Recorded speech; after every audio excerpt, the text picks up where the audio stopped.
setups I like to do for the green bubble of mass destruction is this right here. That's pretty solid. Just simple mid into an overhead. Sometimes throw one mid and then throw it again because they're waiting for it just to fuck up their timing. Or you can do this mid, stagger into that. So it'll look like that. So boom, they're waiting for the overhead.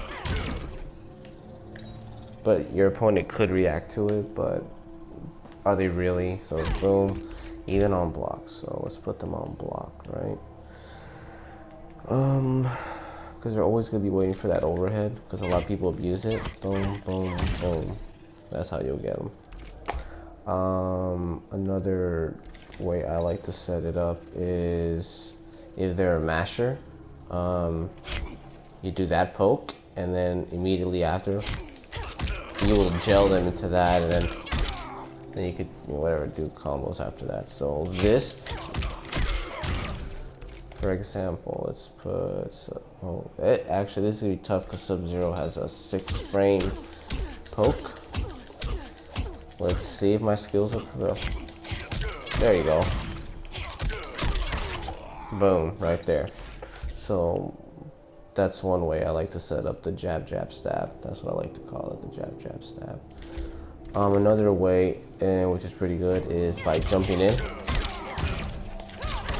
And then whatever, you can go from there and do whatever combos you want with it. So, or that, you could set it up that way, which is, I don't know, it's kind of tricky. I kind of like to have a mix to it. So I kind of like to do that, not finish it, and then either do this, or boom, boom, boom, boom, or whatever. Something like that. So you can go this, boom, even fake them out, and then do that. Or low into that, but it'd be best to do this. I would never throw this move out just like that, because that's kind of risky. It's kind of slow. Kind of like to kind of set it up. Think of this as your jab, for those that know anything about fighting.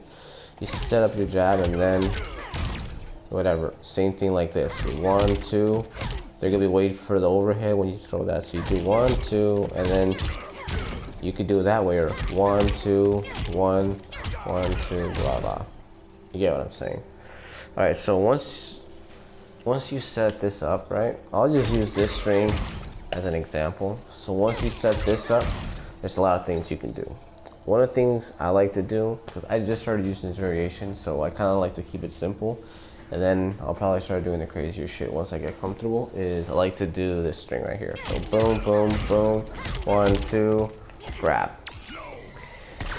And if all goes well, that's damn near 30%. Or I like to do this, just because doing the grab is very predictable, I like to throw the 9-frame mid, which is boom, boom, boom, boom, boom, grab.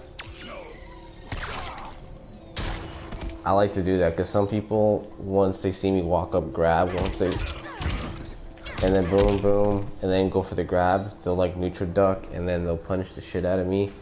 But I like to throw the 9-frame mid just to check them. Or what you could also do is this.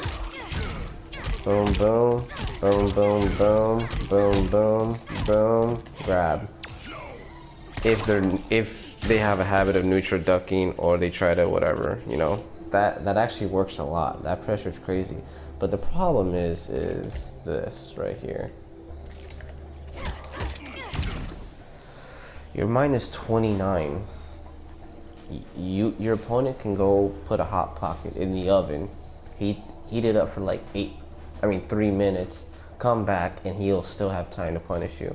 That's the problem, you know, with that move. But if you could set it up, if you can get it, you can do a lot of things with it. Trick your opponent out. You gotta change it up. So once you do this, you can do that. +2 if your opponent's smashing, you can hit them or whatever. You could also do boom, boom, whatever. You can do this, that, +1, and take advantage of that frame. I know, do a shoulder barge or whatever, or you could actually do that, but the timing for it is really strict. See right there, boom. I actually landed. Wow.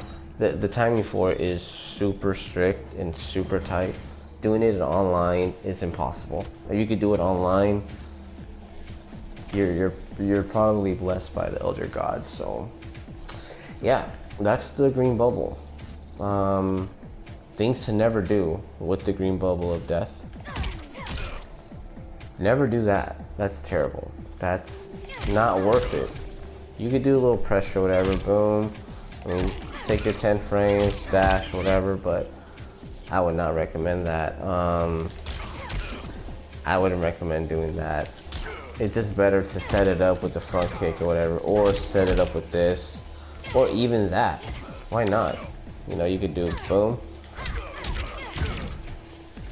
You kind of have to stagger your way. You have to really trick your opponent. And you have lots of moves to do that with.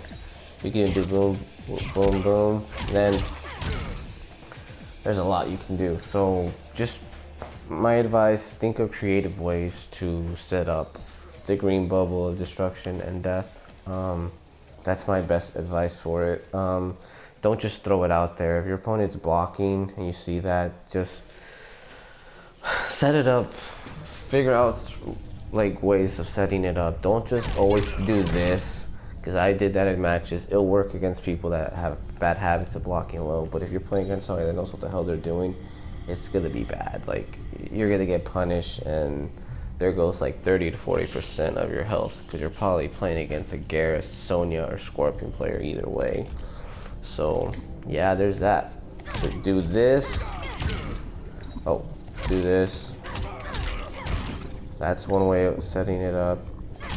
Even fuck with their timing and do stuff like that, because they're waiting for the bubble if you're like throwing it out a lot. Or sometimes, if you feel like a savage, you could throw it in raw. Why not? Just, I mean, whatever. Boom.